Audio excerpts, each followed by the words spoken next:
I'll be live streaming this game a little bit because I think it's absolutely amazing. It's one of the best games that I have played up until now. And a lot of people compare it to Dark Souls, not just because of the difficulty or some of the similar mechanics, but in the way it tells its story. When you start the game, you're just thrown into this world and you know absolutely nothing. So I'll do my best in order to provide you with a small introduction with what's going on. So let's start the new game from scratch and we can make some commentary as we play.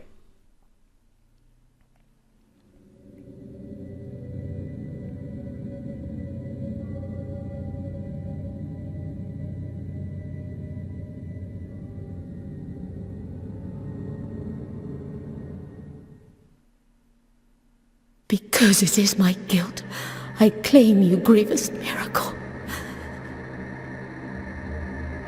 Make my chest hurt with regret. Forge your punishment and nail it deep. Shape my guilt once again.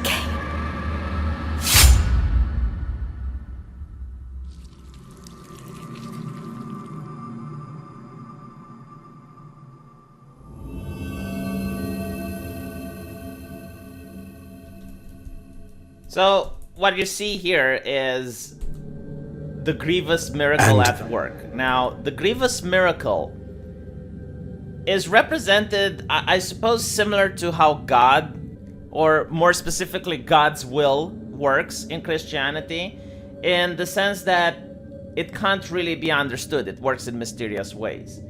And people pray to the miracle, and sometimes they receive exactly what they ask for.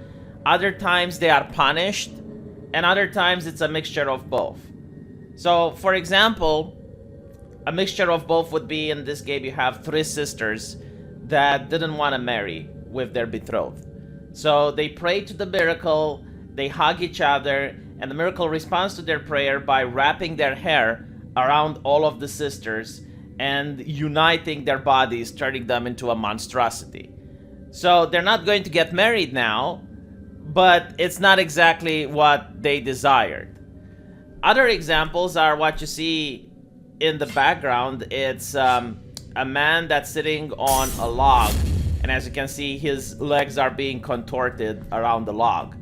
And this is the first case of the miracle working in the world, where a man who was burned by such strong guilt wanted to be punished. And the miracle answered to his plea and contorted his legs around the log that he was sitting on. And he is the first example of the miracle existing in the world. Another example is the woman that you see in the beginning, where because of her guilt she wants to be punished, and the miracle turns the statue into a sword. And it's the sword that the character has in his hand. We're going to go into that in a little bit. Now, the story happens during the age of the turned throne. The reason it's called this way is because that the Pope figure, for some reason, whether it's because he thought that people weren't pious enough, or whether it is because he believed that the miracle isn't listening to people regardless of their prayer, decided to turn his throne away from the congregation. So this is a symbolic act of defiance against divinity. And due to that, the miracle punished the Pope and caused his legs and his arms to turn into branches, and eventually he turned into a massive tree which broke through the skies of the cathedral. And after that, the tree caught fire, and the fire turned to ash, which then set itself upon the land of Custodia. And people could hear the screams of the congregation coming from the cathedral, as the people in the congregation were turned into monstrosities that came to devour the land. And all the enemies that you face in this game are those deformed by the miracle. So it is a symbolic, I guess, Spanish Christianity belief that God is punishing the nation because the nation was sinful. Because the Pope turned its back on divinity by turning the throne away. This is why the punishment is happening. So Your role is more that of Jesus Christ in a way. Your character, the penitent one, is going on a journey where he has to absorb the guilt of the world throughout his pilgrimage.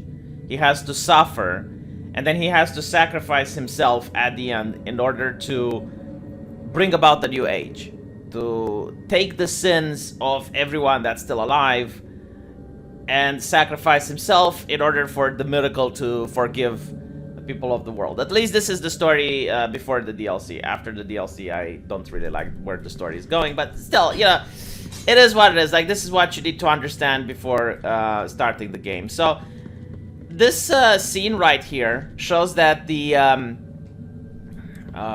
people around you, all they wear the same hats.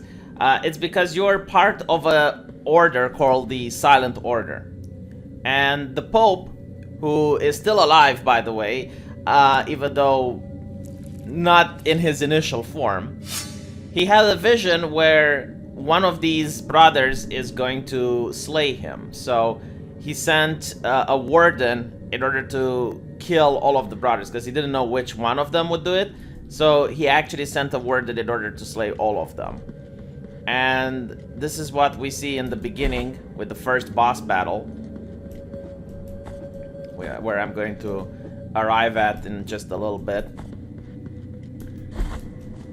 This is where the game teaches you how to move around.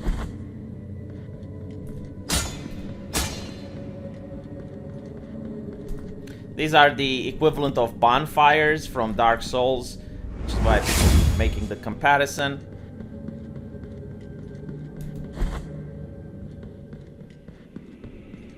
And this is the first warden, and as you can see, she is still killing off the remaining survivors. And then she notices you and tries to prevent you from escaping. So you have to fight her off.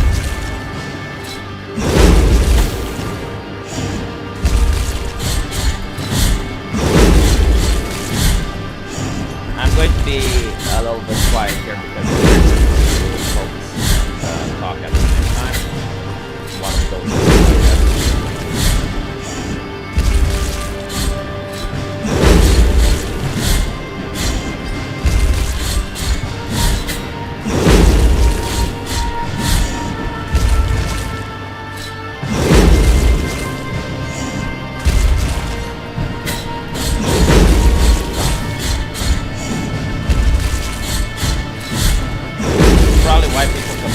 Dark Souls, because right in the beginning, the first enemy you face is the boss battle.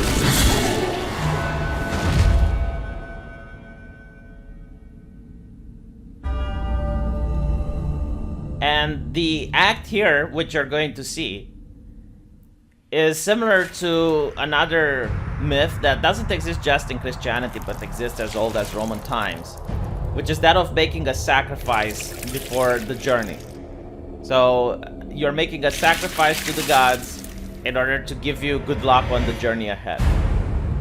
And this is why a lot of people wonder, like, why is he doing this thing only with the first boss? And now you know.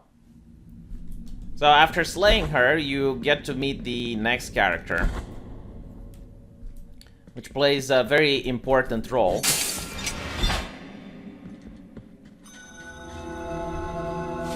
Regretful be the heart, penitent one. The anguish of the eldest brother has now come to an end. I am Deo Gracias, witness to and narrator of the acts of the Grievous miracle. Such is my penance, as yours is silence. The cradle of affliction is what you seek. This can be found in the mother of mothers of the churches.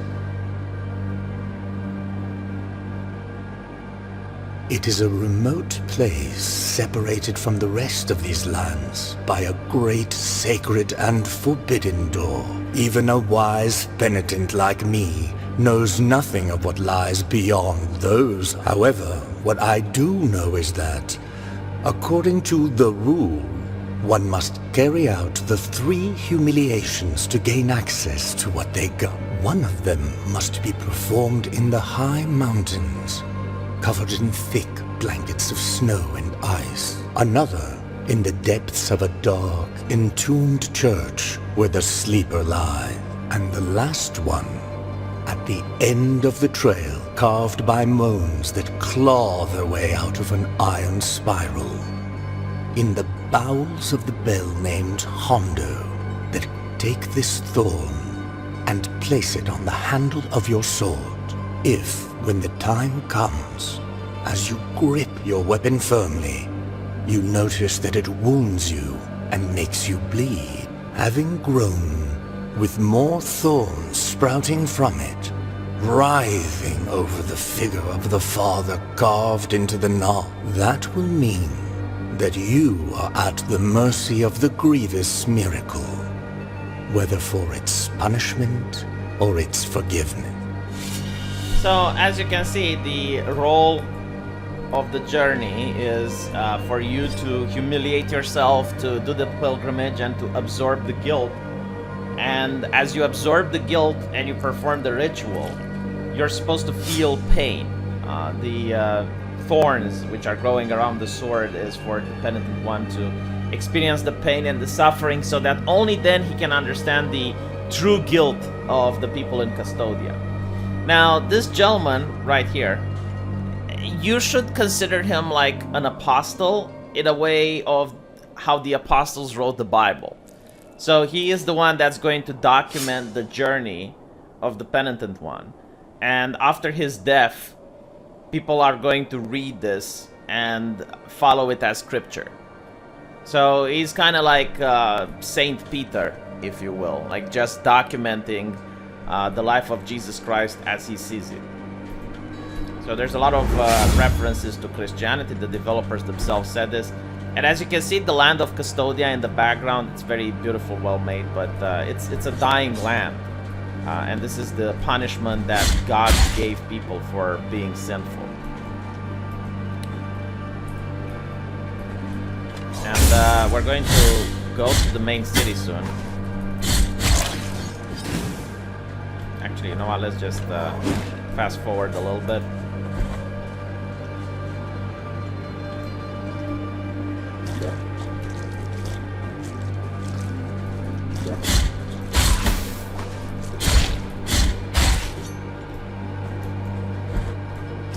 Speed running.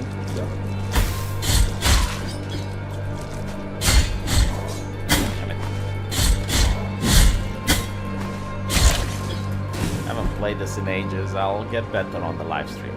I promise.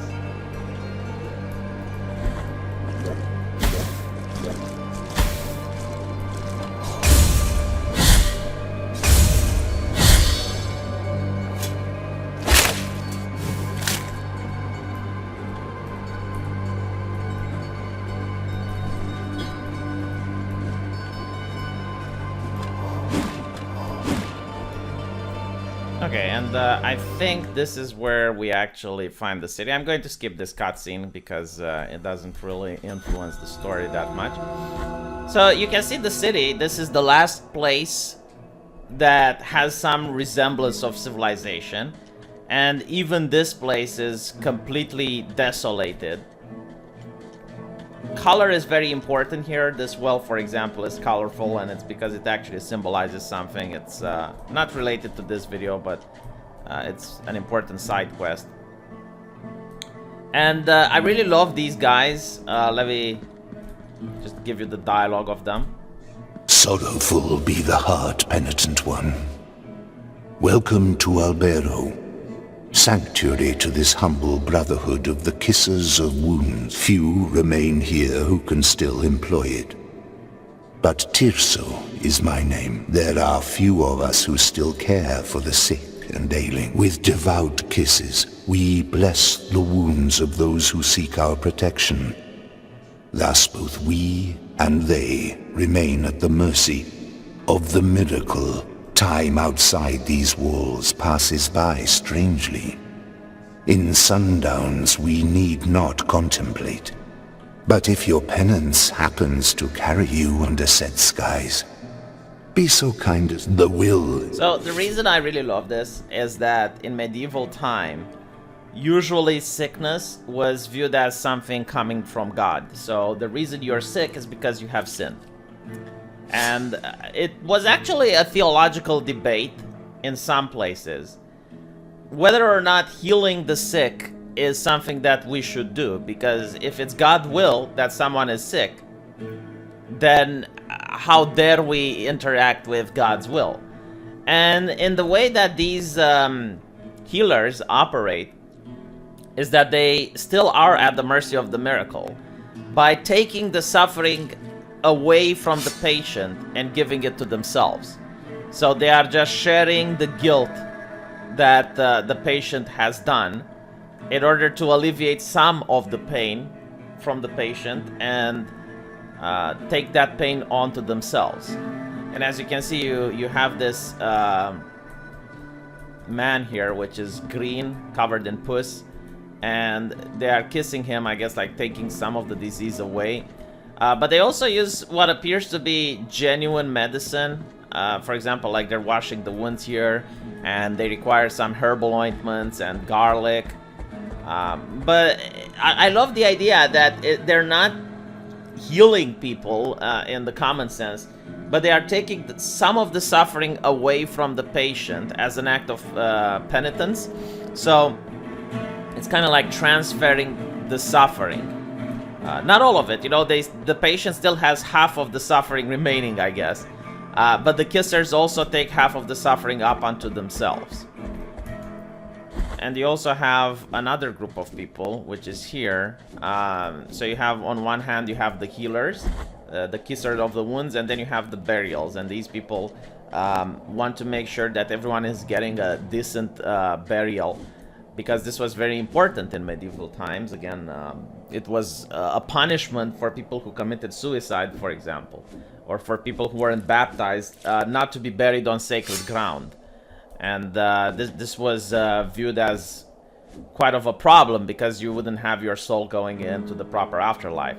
So, while for us as the gamer it doesn't make sense, why are they trying to bury corpses in a world that is almost completely dead? What is the point?